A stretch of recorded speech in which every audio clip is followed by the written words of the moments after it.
साथियों, स्वागत है आप सभी का अपने चैनल साहित्य सोपान हिंदी पर। UGC net Hindi, HPSC assistant professor और एस्टेट पीजीटी हिंदी की तैयारी करने वाले सभी विद्यार्थियों के लिए आज से मैं एक सीरीज की शुरुआत करने जा रही हूं। जैसा कि आप सभी जानते हैं कि हिंदी साहित्य की परीक्षाओं में आचार्य रामचंद्र शुक्ल की पुस्तक हिंदी साहित्य का इतिहास सबसे प्रमाणिक ग्रंथ मानी जाती है और अधिकांश प्रश्न सीधे इस पुस्तक की पंक्तियों से पूछे जाते हैं। आज हमारी इस सीरीज का डे 1 है और आज की इस क्लास में हम पूरी प्रमाणिकता के साथ बिना एक भी तथ्य छोड़े पुस्तक के शुरुआती भागों को कवर करेंगे। आज का हमारा टारगेट रहेगा पुस्तक का प्रथम संस्करण का वक्तव्य, संशोधित और प्रवर्धित संस्करण के संबंधों में दो बातें, शुक्ल जी का प्रमाणिक काल विभाजन और आदिकाल का प्रकरण 1 सामान्य परिचय। हम पहले इन सभी पृष्ठों के बिंदुवार विस्तृत नोट के साथ गहराई से अध्ययन करेंगे और क्लास के अंत में हम इससे संबंधित 25 महत्वपूर्ण प्रश्नों को भी हल करेंगे। तो चलिए बिना किसी देरी के पेन और पेपर उठाइए और चलते हैं, शुरू करते हैं आज की क्लास। सबसे पहले दिया है प्रथम संस्करण का वक्तव्य। इतिहास लेखन से पूर्व के वृत्त संग्रह, कवियों के बायोडाटा का संकलन, जिसमें सबसे पहले है शिव सिंह सेंगर का 1833 ईस्वी। इन्होंने सन 1833 ईस्वी में हिंदी कवियों का एक वृत्त संग्रह, जिसमें कवियों का परिचय और उनकी कविताओं का संग्रह शामिल था, को तैयार किया था। शुक्ल जी इतिहास की शुरुआत से पहले यह बता रहे हैं कि उनसे पहले किसने किसने कवियों की जानकारी इकट्ठी की थी। सेंगर जी का प्रयास सबसे शुरुआती प्रयासों में से एक था। उसके बाद डॉक्टर गिरियसन 1889। इन्होंने सन 1889 ईस्वी में modern vernacular literature of northern Hindustan नाम से एक बड़ा कविवृत्त संग्रह निकाला। यह पुस्तक अंग्रेजी में थी, लेकिन इसमें कवियों को कालक्रम के अनुसार रखने का प्रथम प्रयास किया था। तो प्रथम प्रयास किसमें किया था? डॉक्टर ग्रियर्सन ने। शुक्ल जी इसे इतिहास न मानकर एक बड़ा वृत्त संग्रह ही मानते हैं। उसके बाद है मिश्र बंधु 1913 ईस्वी। मिश्र बंधुओं में शामिल किया जाता है श्याम बिहारी मिश्र, सुखदेव बिहारी मिश्र और गणेश बिहारी मिश्र ने सन 1913 ईस्वी में मिश्र बंधु विनोद नाम से एक अत्यंत विशाल कविवृत्त संग्रह 3 भागों में प्रकाशित किया। इसमें उस समय के वर्तमान के कवियों और लेखकों को भी शामिल किया गया था। शुक्ल जी के समय उपलब्ध यह सबसे बड़ा संकलन था, जिसमें लगभग 5000 कवियों का विवरण था। शुक्ल जी ने अपने इतिहास में कवियों के परिचय के लिए इसी ग्रंथ से मदद ली थी। उसके बाद है हस्तलिखित पुस्तकों की खोज का प्रामाणिक इतिहास, काशी की नागरी प्रचारणी सभा का योगदान। इस सभा ने सबसे पहले देश का ध्यान इस ओर खींचा कि हजारों महत्वपूर्ण हस्तलिखित हिंदी पुस्तकें देश के अलग अलग हिस्सों में राजाओं के पुस्तकालयों में और आम लोगों के घरों में अज्ञात पड़ी हैं। खोज कार्य की शुरुआत की 1900 ईस्वी में। सरकार से आर्थिक सहायता मिलने पर नागरी प्रचारणी सभा ने सन 1900 ईस्वी से इन पुरानी पुस्तकों को खोजने का बाकायदा काम शुरू किया। खोज की 8 रिपोर्टें 1911 ईस्वी तक।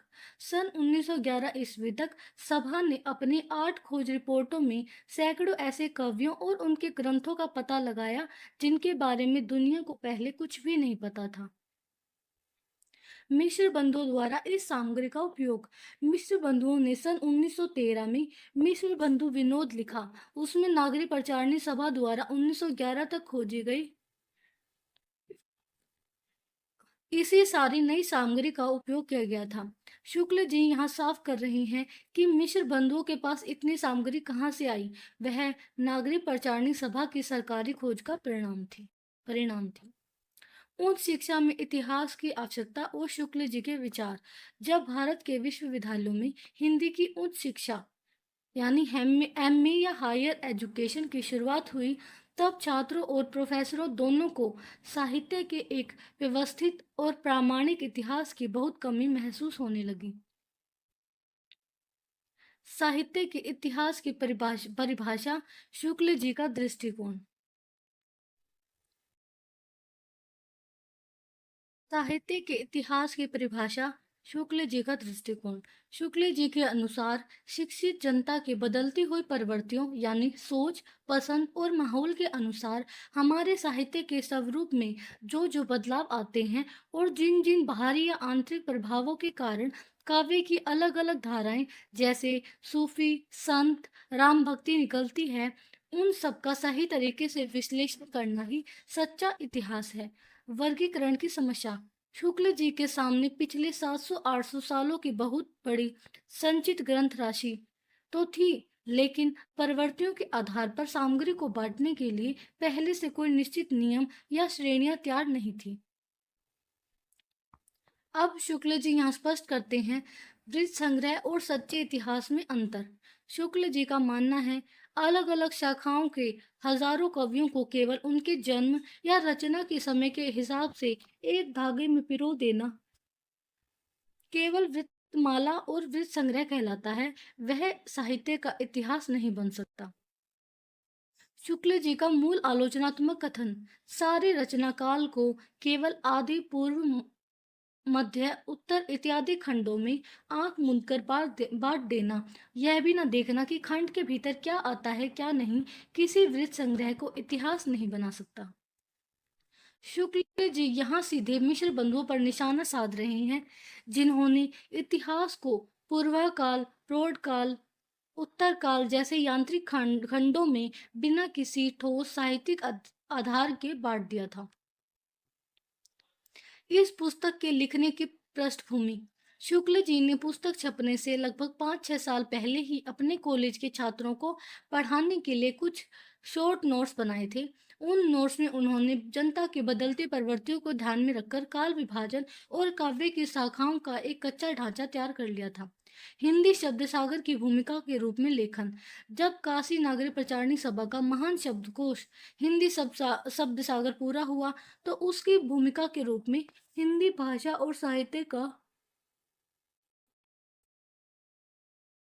विकास दिखाने के लिए शुक्ल जी को यह इतिहास लिखना पड़ा था। समय की पाबंदी और सामग्री का संकलन। चूंकि शब्द सागर के प्रकाशन के कारण शुक्ल जी के पास समय बहुत निश्चित था, इसलिए उन्हें उसी तय समय के भीतर यह इतिहास पूरा करना पड़ा।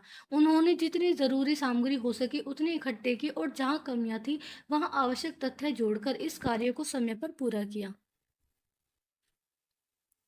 पद्धति का उल्लेख। वक्तव्य के अंत में शुक्ल जी कहते हैं कि इस पुस्तक में उन्होंने इतिहास लेखन की जिस विशेष पद्धति का पालन किया, उसका थोड़ा सा विवरण आगे देना आवश्यक है। काल विभाजन का सिद्धांत और वीर गाथा काल का आधार। काल विभाजन और नामकरण के दो मुख्य नियम हैं। पहला नियम है रचनाओं की प्रचुरता। जिस काल के भीतर किसी विशेष ढंग या प्रवृत्ति की रचनाएं सबसे ज्यादा मात्रा में दिखाई पड़ती हैं, उस काल का नामकरण उन्हीं रचनाओं के स्वरूप के आधार पर किया जाता है। विशेष नियम। शुक्ल जी का मानना है कि यदि किसी काल में एक विशेष ढंग की रचनाओं की संख्या बहुत प्रसिद्ध है, तो उनकी प्रचुरता मानी जाएगी, भले ही दूसरे अलग अलग ढंगों की फुटकर पुस्तकें मिलकर संख्या में 20 ही क्यों न हो जाए। वे फुटकर रचनाएं मिलकर भी उस मुख्य प्रवृत्ति की बराबरी नहीं कर सकती। शुक्ल जी संख्या से ज्यादा एक ही ढर्रे या प्रवृत्ति की किताबों की प्रधानता को महत्व देते हैं। अब है ग्रंथों की प्रसिद्धि, उनका दूसरा आधार। किसी काल के भीतर जिस एक ही ढंग के बहुत अधिक प्रसिद्ध ग्रंथ चले आते हैं, वे ही उस काल के मुख्य लक्षण माने जाएंगे, चाहे अन्य दूसरे ढंग की अप्रसिद्ध और साधारण कोटि की बहुत सी पुस्तकें इधर उधर कोनों में पड़ी मिल जाएं। शुक्ल जी का मूल सूत्र है प्रसिद्धि भी किसी काल की लोक प्रवृत्ति की प्रतिध्वनि है। इसका अर्थ है जो ग्रंथ जनता में प्रसिद्ध हुए, वे ही उस समय के समाज की वास्तविक सोच या लोक प्रवृत्ति को दर्शाते हैं। गुमनाम किताबों के आधार पर काल का नाम नहीं रखा जा सकता। आदिकाल का नामकरण। वीर गाथा काल।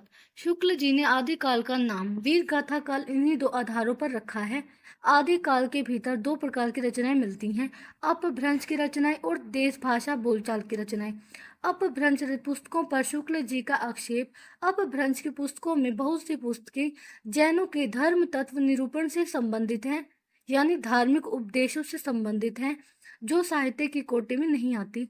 उनका उल्लेख शुक्ल जी ने केवल यह दिखाने के लिए किया है कि उस समय अपभ्रंश भाषा का व्यवहार कैसा था। फुटकर दोहे। साहित्य की श्रेणी में आने वाली रचनाओं में कुछ अलग अलग विषयों पर लिखे गए फुटकर दोहे हैं, जिनके आधार पर उस काल की कोई विशेष साहित्यिक प्रवृत्ति तय नहीं की जा सकती। वीर कथा काल नामकरण का मुख्य आधार 12 पुस्तकें। शुक्ल जी ने आदिकाल की साहित्यिक प्रवृत्ति निर्धारित करने के लिए केवल 12 पुस्तकों को प्रामाणिक और प्रसिद्ध माना है। इन 12 पुस्तकों को दो भागों में बांटा गया है। पहला भाग अपभ्रंश काव्य की पुस्तकें, जिसकी संख्या कुल 4 है, जिसमें शामिल है विजयपाल रासो, हमीर रासो, कृतिलता और कृति पताका। दूसरा भाग देश भाषा काव्य की पुस्तकें, जिसकी संख्या कुल 8 है, जिसमें है खुमान रासो, विसलदेव रासो, पृथ्वीराज रासो, जयचंद प्रकाश, मयंक चंद्रिका, परमाल रासो। इसका केवल मूल रूप उपलब्ध है, जिसे आल्हा का मूल रूप कहा जाता है। खुसरो की पहेलियां आदि और विद्यापति पदावली। वीर गाथा काल नाम की सार्थकता। शुक्ल जी के अनुसार इन्हीं 12 पुस्तकों की दृष्टि से ही आदिकाल का लक्षण निरूपण और नामकरण हो सकता है। अपवाद। इन 12 पुस्तकों में से केवल 3 पुस्तकें वीर गाथात्मक नहीं हैं, जिनमें शामिल है बीसलदेव रासो, यह एक श्रृंगारिक और गीति काव्य है। खुसरो की पहेलियां, यह मनोरंजन प्रधान है। विद्यापति की पदावली, ये श्रृंगार और भक्ति प्रधान है। अंतिम निर्णय। इन तीनों को छोड़कर शेष सभी 9 ग्रंथ वीर गाथात्मक हैं, यानी वीर रस से ओतप्रोत हैं। इसलिए शुक्ल जी का दृढ़ मत है कि आदिकाल का नाम वीर गाथा काल ही रखा जा सकता है, क्योंकि उस समय की सामाजिक और राजनीतिक परिस्थितियों की प्रेरणा से वीर गाथाओं की ही प्रधानता थी। अब है मिश्र बंधुओं की पुस्तकों का खंडन और शुक्ल जी के अकाट्य तर्क। मिश्र बंधुओं द्वारा जोड़ी गई 10 पुस्तकें हैं। मिश्र बंधुओं ने अपने ग्रंथ में आदिकाल के भीतर जिन 10 अतिरिक्त पुस्तकों की सूची दी हुई इस प्रकार है: भगवद गीता, वृद्ध नवकार, वर्तमान, संवत्सार, पताली, अनन्ययोग, जम्बूस्वामी रास, रेवतगिरी रास, नेमिनाथ चौपाई और उपदेश माला। पुस्तक नंबर 1, भगवद गीता पर शुक्ल जी का खंडन। इस सूची में दी गई पहली पुस्तक भगवद गीता बहुत बाद की रचना है। यह बात उसकी भाषा को देखकर ही साफ पता चलती है। पुस्तक की भाषा का उदाहरण है: ते ही दिन कथा किन मन लाई, हरि के नाम गीत चित आई, सुमीरो गुरु गोविंद के पाँव, अगम अपार है जाकर नाम। अज्ञानता पर शुक्ल जी का करारा व्यंग्य। शुक्ल जी उन विद्वानों आलोचकों पर तीखा व्यंग्य करते हैं जो केवल पुरानी शैली के आधार पर या वर्णों का द्वित्व देकर उसे प्राकृतिक भाषा समझ लेते हैं, अथवा चौपाई देखकर ही उसे आंख बंद करके अवधि या बेसवाड़ी मान लेते हैं। शुक्ल जी कहते हैं कि जो लोग साहित्य में भाव को केवल थाट और विचार को सिर्फ फीलिंग कहते हैं, वे यदि इस भगवत गीता की भाषा और ऊपर दी गई पंक्तियों को संवत हजार तो क्या संवत 500 का भी बता दे तो कोई आश्चर्य की बात नहीं होगी। सावधानी की चेतावनी। पुस्तक की यह संवत सूचक पंक्ति पूरी तरह से एक गड़बड़ पाठ है, जिससे सावधान रहने की जरूरत है। इसे सहस्त्र सो संपूर्ण जाना समझना चाहिए। शेष 9 पुस्तकों पर शुक्ल जी का वैज्ञानिक दृष्टिकोण। भगवत गीता को बाद की रचना सिद्ध करने के बाद शुक्ल जी बची हुई 9 पुस्तकों का वर्गीकरण करके उन्हें इतिहास से बाहर करते हैं। जैन धर्म के तत्व निरूपण संबंधी पुस्तकें, जिनकी संख्या है 4, यानी पुस्तक नंबर 2, 7, 9 और 10, जिसमें शामिल है वृद्ध नवकार, जम्बूस्वामी रास, नेमिनाथ चौपाई और उपदेश माला। शुक्ल जी का मत, ये चारों पुस्तकें केवल जैन धर्म के धार्मिक उपदेशों और सिद्धांतों का प्रतिपादन करती हैं, इसलिए ये साहित्य की कोटि में नहीं आ सकती। योग संबंधी पुस्तक संख्या नंबर 1, पुस्तक नंबर 6, अनन्य योग। शुक्ल जी का मत है यह शुद्ध रूप से हठ योग या योग साधना से जुड़ी पुस्तक है। इसका विशुद्ध साहित्य से कोई संबंध नहीं है। अब अगली है केवल नाम मात्र की पुस्तकें जिनकी संख्या है 2। पुस्तक नंबर 3 और 4 वर्तमान और संवत्सर। शुक्ल जी का मत है ये पुस्तकें केवल नोटिस मात्र हैं, इनके भीतर के विषय का कोई भी विवरण उपलब्ध नहीं है। साहित्यिक कोटि में आने योग्य बची हुई पुस्तकें केवल 2 हैं। पूरी सूची में छानबीन के बाद केवल 2 ही पुस्तकें साहित्यिक और वर्णनात्मक पाई गई हैं। पुस्तक नंबर 5 है पताली, इसमें नंद के जोनार का वर्णन है।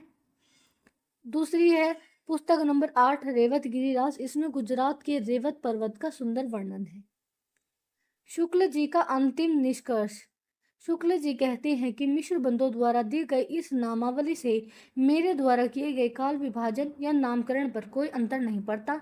यदि हम भिन्न भिन्न प्रकार की 9 पुस्तकों को थोड़ी देर के लिए साहित्यिक मान भी लें तो भी ये आदिकाल के नामकरण में कोई बाधा नहीं डाल सकती। इसका कारण यह है कि शुक्ल जी ने आदिकाल की साहित्यिक प्रवृत्ति को तय करने के लिए जिन 9 प्रसिद्ध वीर गाथात्मक पुस्तकों को आधार बनाया है उनका महत्व और लोक प्रसिद्धि इन अप्रसिद्ध रचनाओं से कहीं बहुत ज्यादा है। भक्ति काल, रीति काल और इतिहास लेखन के मूल उद्देश्य। भक्ति काल का वैज्ञानिक वर्गीकरण। शुक्ल जी का मानना है कि जब एक ही कालखंड और एक ही श्रेणी की रचनाओं के भीतर अलग अलग प्रकार की शैलियां या परंपराएं दिखाई देती हैं तब वहां शाखाओं का विभाग किया जाता है। भक्ति काल का ढांचा है। भक्ति काल के भीतर शुक्ल जी ने सामग्री का वर्णन इस प्रकार किया है। 2 मुख्य धाराएं हैं, निर्गुण धारा और सगुण धारा। प्रत्येक धारा की 2 शाखाएं हैं। निर्गुण में है ज्ञानाश्रय शाखा और प्रेमाश्रय शाखा। सगुण में है राम भक्ति शाखा और कृष्ण भक्ति शाखा, यानी एक जो राम को मानते हैं और एक जो कृष्ण पर आस्था रखते हैं। वर्गीकरण का आधार। शुक्ल जी का दृढ़ मत है कि इन धाराओं और शाखाओं का निर्धारण उन्होंने मनमाने ढंग से नहीं किया, बल्कि इन शाखाओं की अपनी स्वतंत्र, स्पष्ट और एक दूसरे से अलग विशेषताएं हैं जो देखते ही ध्यान में आ जाती हैं। अब रीति काल के उपविभाग पर शुक्ल जी की आपत्ति। शुक्ल जी स्पष्ट कहते हैं कि रीति काल के भीतर जो रीतिबद्ध रचना की परंपरा चल रही है उसका उपविभाग करने का कोई उचित या तार्किक आधार उन्हें नहीं मिला है। ऐतिहासिक विभाग की परिभाषा देते हुए शुक्ल जी कहते हैं कि किसी कालखंड की रचनाओं के मूल स्वरूप में बिना किसी स्पष्ट अंतर के केवल समय के 2 हिस्से कर देना ऐतिहासिक विभाग नहीं कहलाता। जब तक पूर्व और उत्तर कालखंडों में अलग अलग लक्षण या प्रवृत्तियां न दिखाई दें तब तक ऐसा विभाजन निरर्थक है। काल के नाम पर कवियों को बांधने का खंडन। शुक्ल जी इस बात के खिलाफ हैं कि थोड़े थोड़े समय के अंतर पर होने वाले कुछ प्रसिद्ध कवियों के नाम पर अलग अलग नए कालखंड बांध दिए जाएं। इतिहास में यह दिखाना जरूरी होता है कि उस समय के मुख्य साहित्यिक काल का प्रभाव सभी कवियों पर सामान्य रूप से पड़ रहा था या नहीं। तो इस प्रकार शुक्ल जी रीति काल को खंडों में बांटने के खिलाफ में थे। उनका मानना था कि पूरे रीति काल में एक समान प्रवृत्ति ही पाई जाती है, अर्थात उसको खंडों में बांटने की कोई आवश्यकता नहीं है।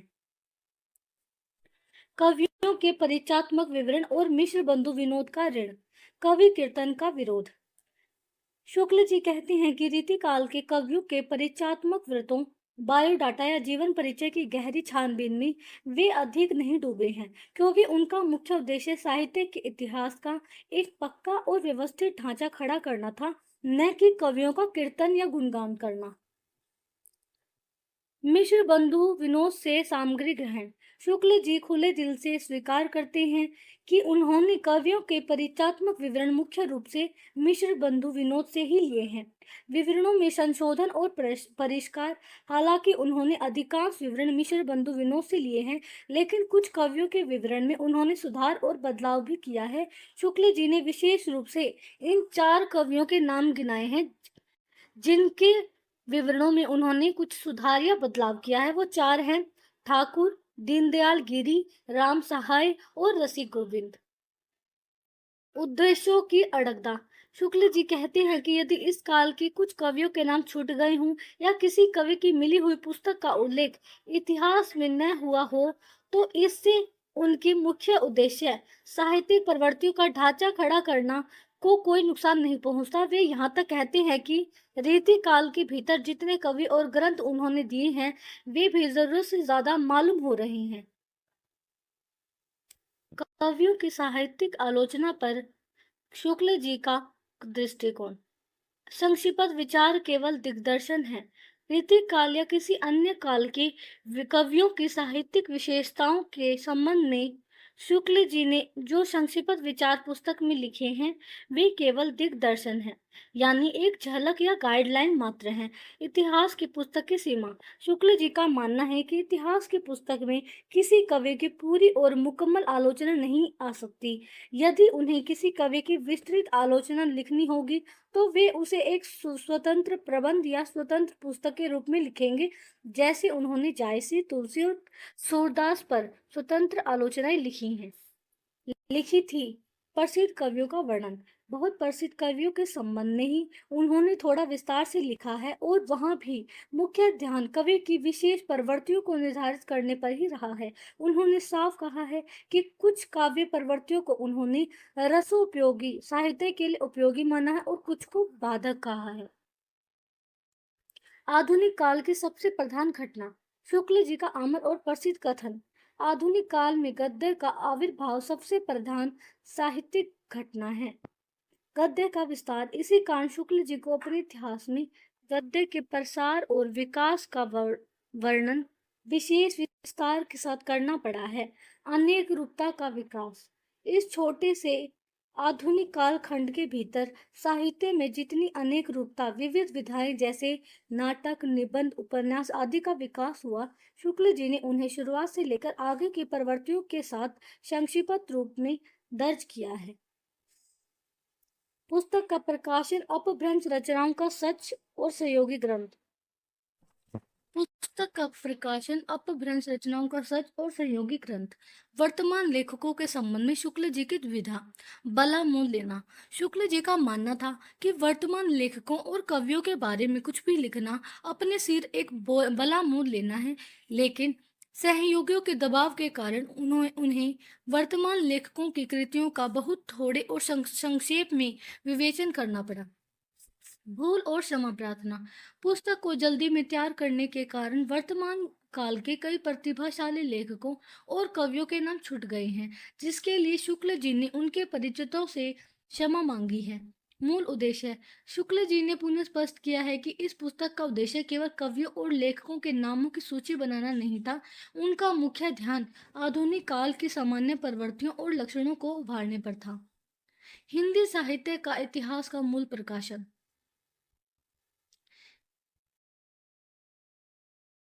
यह इतिहास मूल ग्रंथ मूलतः हिंदी शब्द सागर की भूमिका के रूप में हिंदी साहित्य का विकास के नाम से छपा था।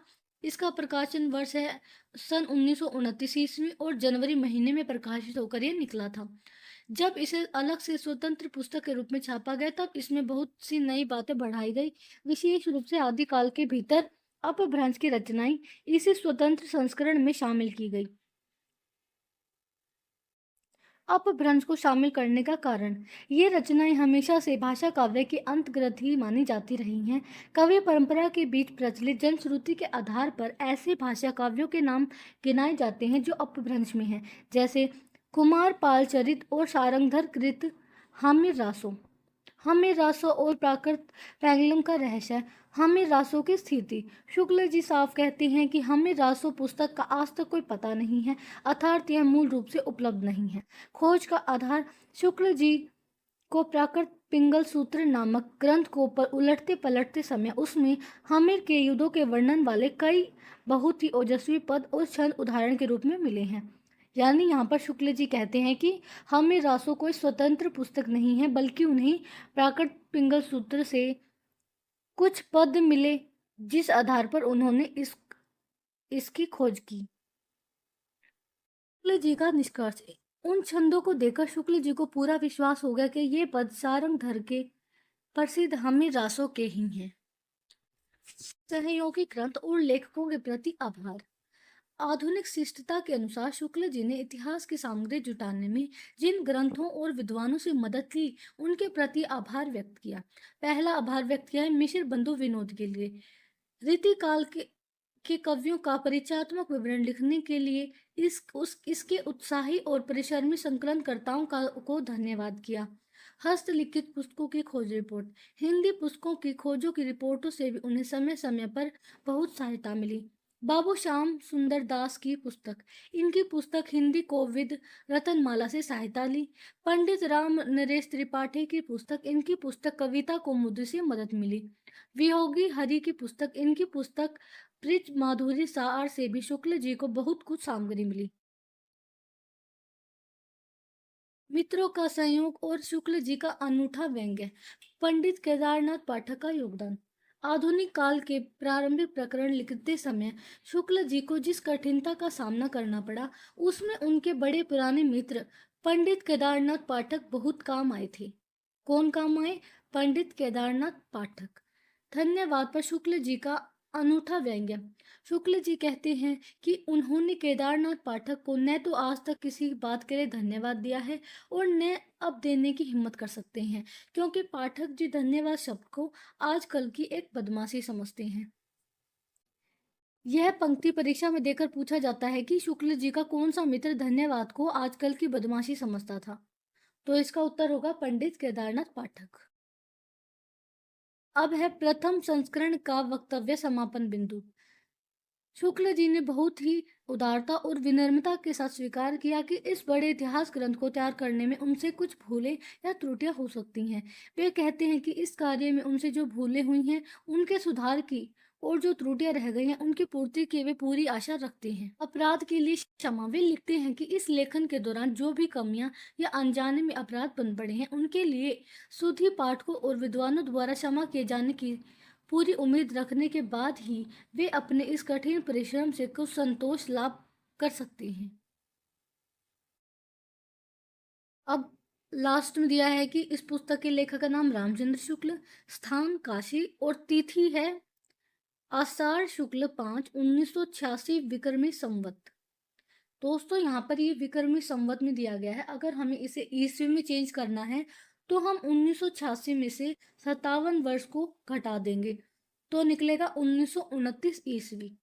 तो एग्जाम में आपसे विक्रमी संवत और ईस्वी किसी में भी पूछा जा सकता है, इसलिए दोनों को ध्यान रखना। अब वक्तव्य समाप्त होने के बाद शुक्ल जी की बुक में दूसरा दिया है संशोधित और प्रवर्धित संस्करण के संबंध में दो बातें। प्रवर्धित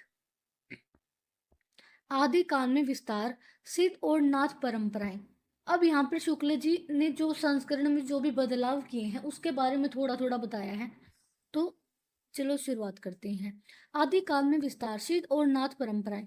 संशोधित संस्करण में शुक्ल जी ने आदिकाल के भीतर वज्र यानी सिद्धों और नाथपंथी योगियों की परंपराओं का बहुत विस्तार के साथ वर्णन जोड़ा है। ऐसा करने के पीछे उनके दो मुख्य उद्देश्य थे कि कबीरदास द्वारा चलाए गए निर्गुण संत मत के प्रचार प्रसार के लिए इन सिद्धों और नाथों ने पहले से ही किस प्रकार रास्ता तैयार कर दिया था। अगला उद्देश्य है साहित्य कोटि का खंडन, शुक्ल जी का कड़ामत। यह पूरी तरह स्पष्ट करना कि सिद्धों और योगियों की ये धार्मिक रचनाएं साहित्य की कोटि में नहीं आती हैं। शुक्ल जी के अनुसार इनका योग धारा काव्य साहित्य की कोई स्वतंत्र या वास्तविक धारा नहीं माना जा सकता। भक्ति काल और रीति काल में किए गए संशोधन।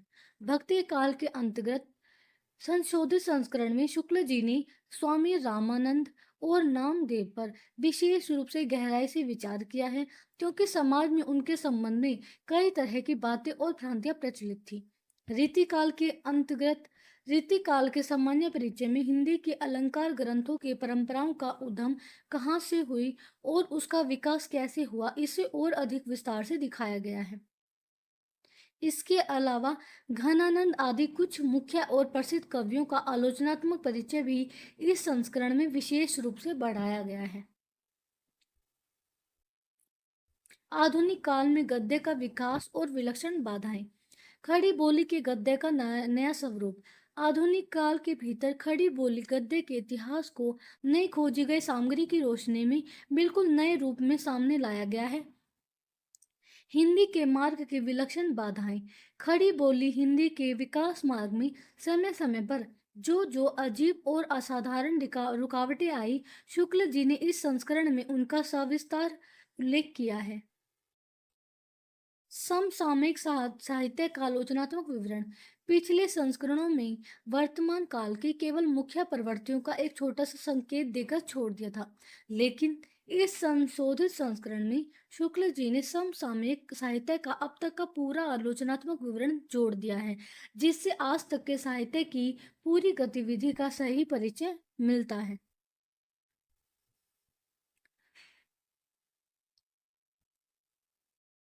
तो ये जो वक्तव्य है, इसके अंत में लेखक जी जो शुक्ल जी ने लिखा है, लेखक का नाम रामचंद्र शुक्ल और तिथि है अक्षय तृतीया संवत 1997 विक्रमी संवत। अब यही भी विक्रमी संवत में दिया गया है। 1997 में से अगर हम 57 वर्ष घटा देंगे तो आएगा 1940 ईस्वी, यानी कि इनका दूसरा संस्करण 1940 ईस्वी में प्रकाशित हुआ था। साहित्य के इतिहास की परिभाषा और काल विभाजन। साहित्य के इतिहास की कॉलेजी परिभाषा। शुक्ल जी के अनुसार प्रत्येक देश का साहित्य वहां की जनता की चित्तवृत्ति यानी सोच, मानसिक दशा और मन की प्रवृत्तियों का संचित प्रतिबिंब होता है। परिवर्तन का नियम। जब जनता की चित्तवृत्ति में बदलाव या परिवर्तन आता है, तब उसके साथ साथ साहित्य के स्वरूप में भी परिवर्तन होता चला जाता है। इतिहास की मूल परिभाषा। आदि से अंत तक इन्हीं चित्तवृत्तियों की परंपरा को परखते हुए साहित्य परंपरा के साथ उनका सामंजस्य दिखाना ही साहित्य का इतिहास कहलाता है।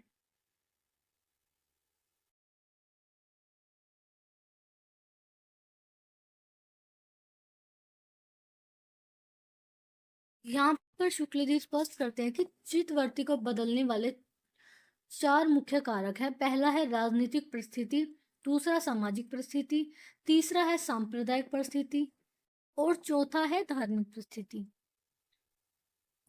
इतिहासकार का कर्तव्य है साहित्य का विवेचन करते समय इन चारों परिस्थितियों का किंचित दिग्दर्शन, संक्षिप्त परिचय देना भी साथ ही साथ आवश्यक होता है।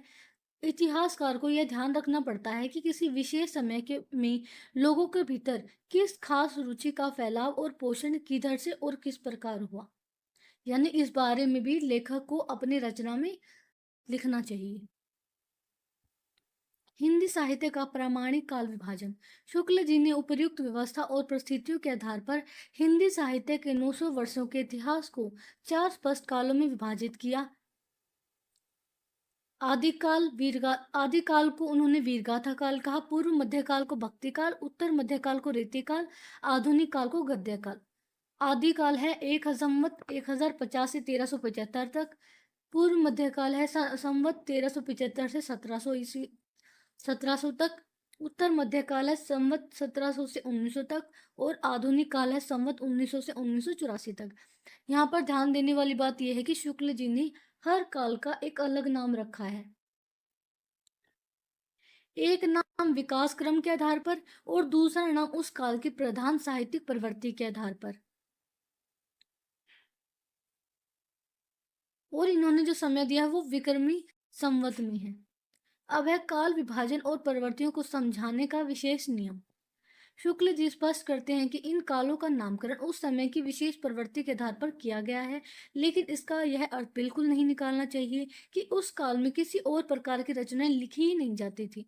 उदाहरण, यदि हम भक्ति काल या रीति काल को लें तो उसमें भी राजाओं की प्रशंसा वाले अनेक वीर रस के काव्य मिलते हैं, जो बिल्कुल उसी ढंग के हैं जैसे आदिकाल में वीर गाथाएं हुआ करती थी। वर्णन की वैज्ञानिक प्रणाली। शुक्ल जी अपने इतिहास में अध्यापन और लेखन की एक निश्चित प्रणाली अपनाते हैं। पहले उस काल की मुख्य और विशेष प्रवृत्ति को दिखाने वाली रचनाओं का सविस्तार वर्णन का होगा और जो उस काल के मुख्य लक्षण के अंतर्गत आती है। बाद में मुख्य प्रवृत्ति के अलावा जो अन्य प्रकार की रचनाएं उस काल में लिखी गई हैं उनका संक्षेप में ध्यान देने योग्य उल्लेख किया जाएगा। अब ये वाला पार्ट नहीं खत्म होता, उसके बाद है आदिकाल प्रकरण 1। सामान्य परिचय। तो इसमें पहला पॉइंट है हिंदी साहित्य का आविर्भाव और भाषा का स्वरूप। आविर्भाव का समय। शुक्ल जी के अनुसार हिंदी साहित्य का आविर्भाव प्राकृत की अंतिम अपभ्रंश अवस्था से ही माना जा सकता है। कब माना जा सकता है? प्राकृत की अंतिम अपभ्रंश अवस्था से। गाथा बनाम दोहा। प्राचीन काल में जैसे गाथा कहने से प्राकृत भाषा का बोध होता था, बाद में वैसे ही दोहा या दोहा कहने से अपभ्रंश या प्रचलित काव्य भाषा का पद समझा जाता था। दोस्तों ये वाली पंक्ति जरूर ध्यान रखना, ये कई एग्जाम में बार बार पूछी जाती है। अगला है अपभ्रंश या प्राकृताभास हिंदी। अपभ्रंश या प्राकृताभास हिंदी के पदों का सबसे पुराना पता तांत्रिक और योग मार्गी बौद्धों की सांप्रदायिक रचनाओं के भीतर मिलता है। कहाँ मिलता है? तांत्रिक और योग मार्गी बौद्धों की सांप्रदायिक रचनाओं के भीतर। प्राचीनता का काल। यह पुराना रूप विक्रमी शताब्दी के अंतिम चरण में दिखाई देने लगता है। आदिकाल की समय सीमा और राजाओं का कालखंड। राजा मुंज और भोज के समय संवत 1050 के आसपास अपभ्रंश या पुरानी हिंदी का पूरा प्रचार शुद्ध साहित्य या काव्य रचना में भी पाया जाता है। आदिकाल की प्रामाणिक अवधि।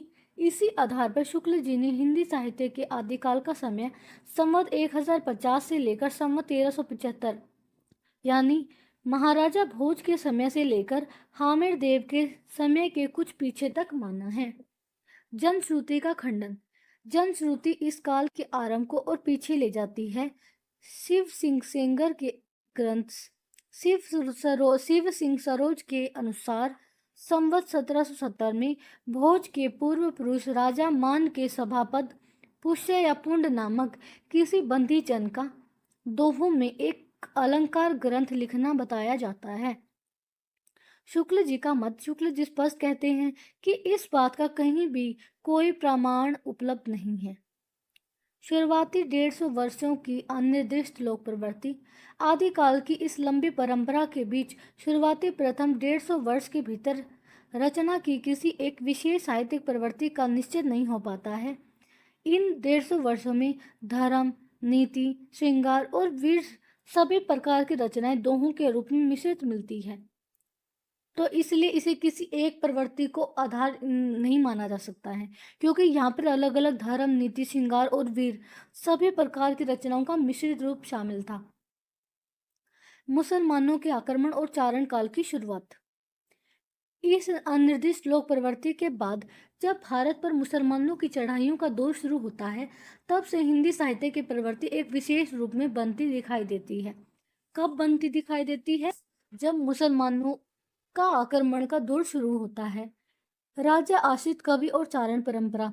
राजाओं के आश्रम में रहने वाले कवि और चारण राजाओं के दरबारों में नीति, श्रृंगार आदि के फुटकर दोहे सुनाने के साथ साथ अपने आश्रयदाता राजाओं के पराक्रमपूर्ण चरित्रों या गाथाओं का वर्णन भी किया करते थे।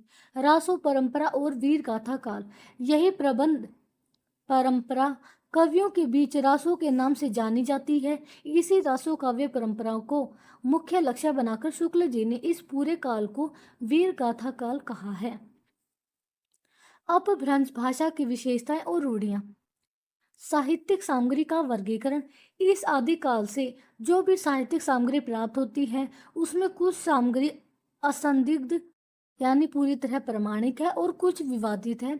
असंदिग्ध सामग्री बहुत कम मात्रा में उपलब्ध है। अपभ्रंश अर्थात प्राकृताभास हिंदी का वास्तविक अर्थ।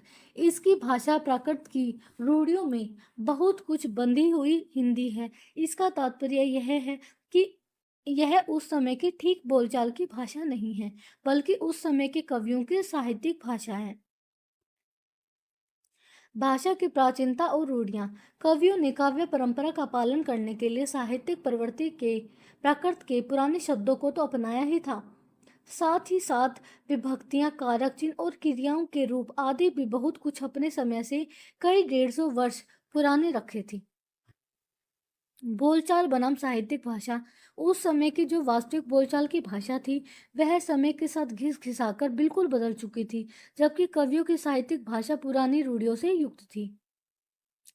अपभ्रंश की समय सीमा विद्यापति, खुसरो और कबीर की भाषा। अब है अपभ्रंश काव्य भाषा की परंपरा। कवि और चारण आम बोलचाल की पूरी तरह बदली हुई भाषा का प्रयोग न करके भाषा का वह रूप व्यवहार में लाते थे जो अपने पुरानेपन के कारण कई सौ वर्ष पहले से ही कवि परंपरा में सुरक्षित चला आ रहा था। परंपरा का कालखंड 14वीं शताब्दी के मध्य है। अपभ्रंश के जो नमूने पदों में मिलते हैं वे उस काव्य भाषा के हैं जो आदिकाल के अंत पोथियों में चलती रही। सारंगधर पर शुक्ल जी का मत। शुक्ल जी कहते हैं कि विक्रमी 14वीं शताब्दी के मध्य में परंपरा के कोई कवि संभवतः सारंगधर थे जो हमीर की वीरता का वर्णन इस अवसर की एक प्रसिद्ध काव्य पंक्ति प्रस्तुत करते हैं। चलिए वीर हमीर पाऊ भर मेणी कंपई दिगमग अणह अंधार धूली सुर रह अच्छाई। अर्थात है कि जब वीर हमीर युद्ध के लिए चलते हैं तो उनके पैरों के भार से धरती तक कांपने लग जाती है और धूल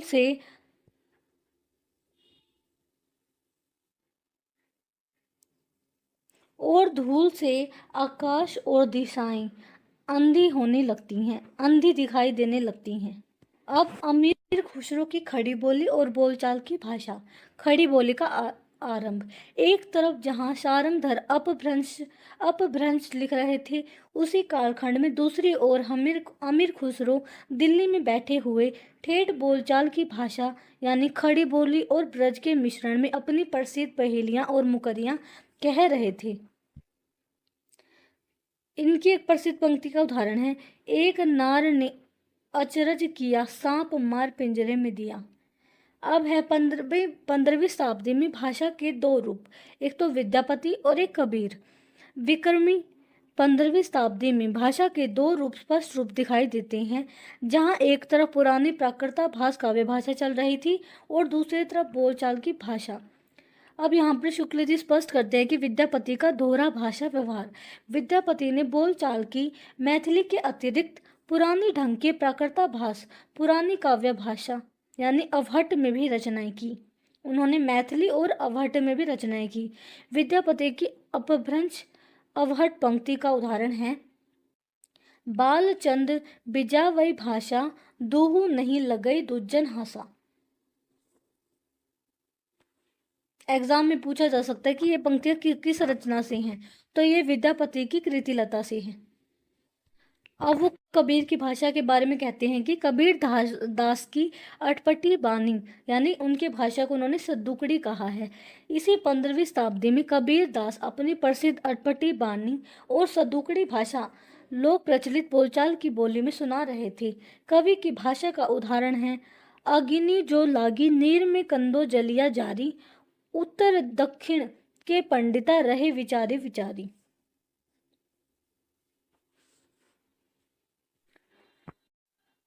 अपभ्रंश परंपरा की समाप्ति और विद्यापति का प्रसिद्ध भाषाई वर्गीकरण। परंपरा का अंत। अपभ्रंश काव्य लिखने की यह पुरानी परंपरा विक्रमी 15वीं शताब्दी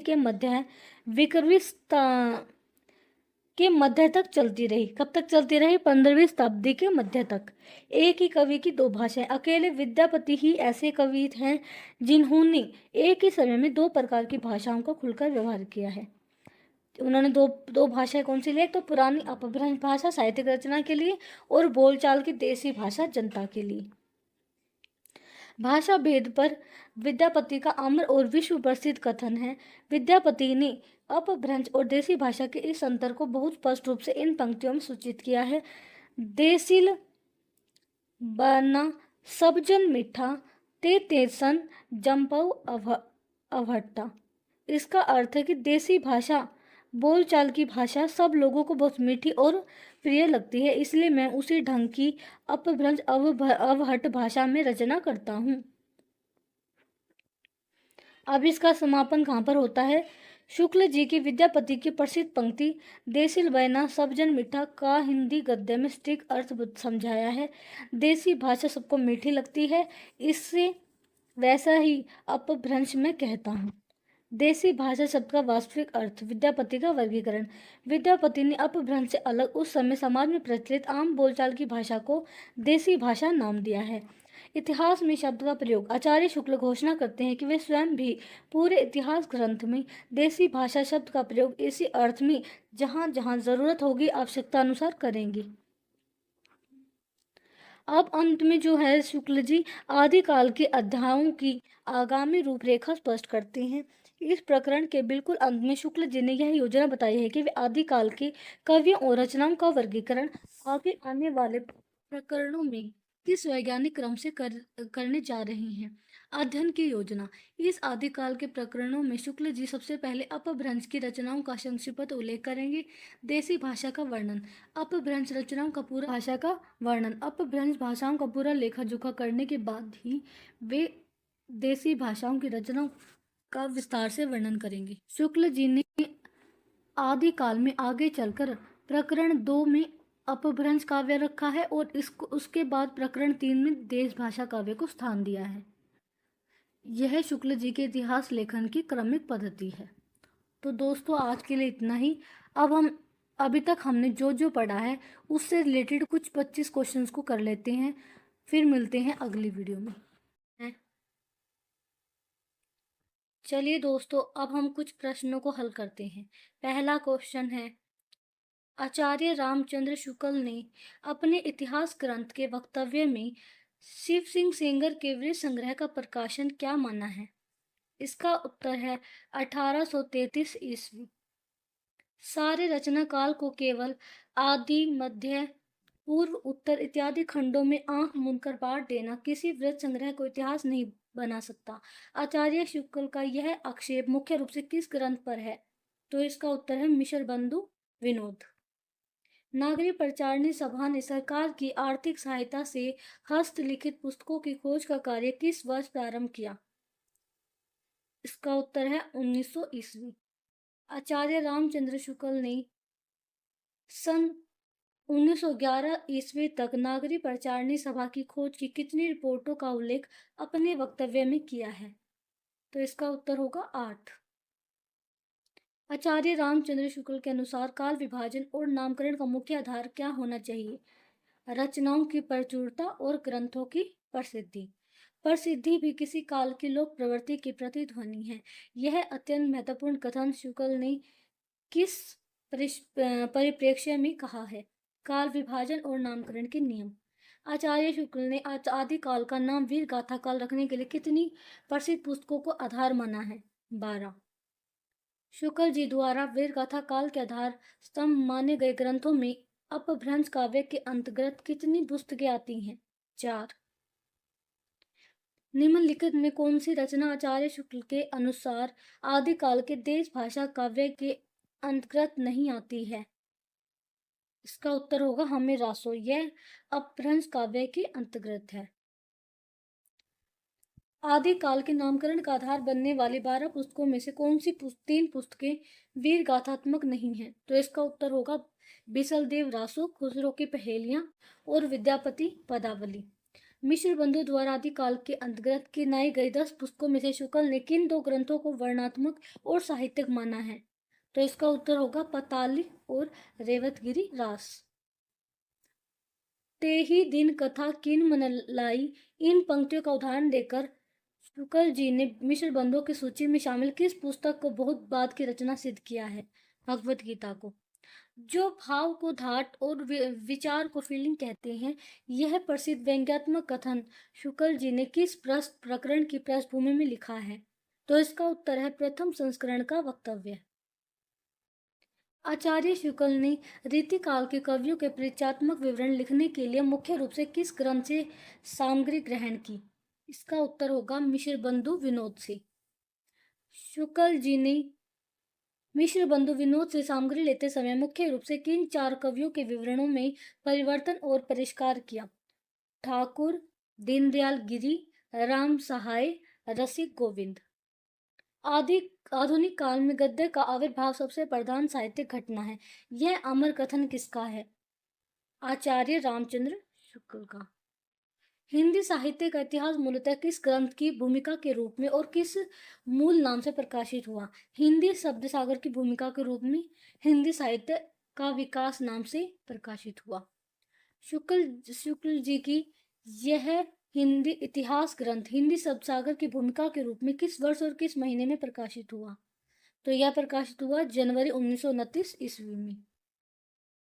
शुक्ल जी को किस लुप्त ग्रंथ के ओजस्वी पद और छंद प्राकृत पिंगल सूत्र को उलटते पुलटते मिले थे? हमीर रासो के। धन्यवाद को वे आजकल की एक बदमाशी समझते हैं। शुक्ल जी का यह कथन उनके किस मित्र के संदर्भ में है? पंडित केदारनाथ पाठक। शुक्ल जी ने अपनी पुस्तकों के संशोधित और परिवर्तित संस्करण में सिद्धों और नाथों को जोड़ने का क्या मुख्य उद्देश्य बताया? यह दिखाना कि कबीर के निर्गुण पंथ के लिए रास्ता इन्होंने ही तैयार किया था।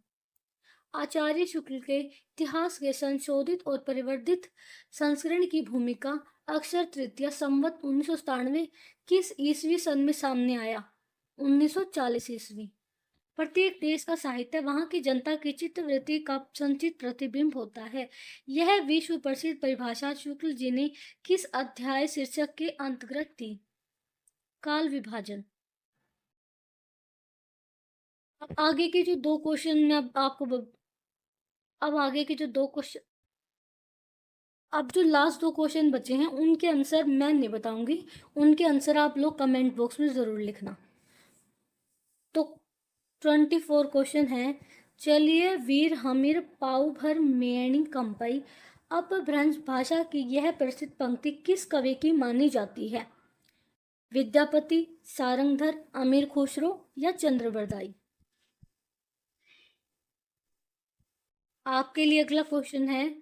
देसील बना सब जन मिठा ते तेसन जम्पऊ अवट्ठा यह अमर भाषाई सूत्र किस कवि का है और किस रचना से लिया गया है?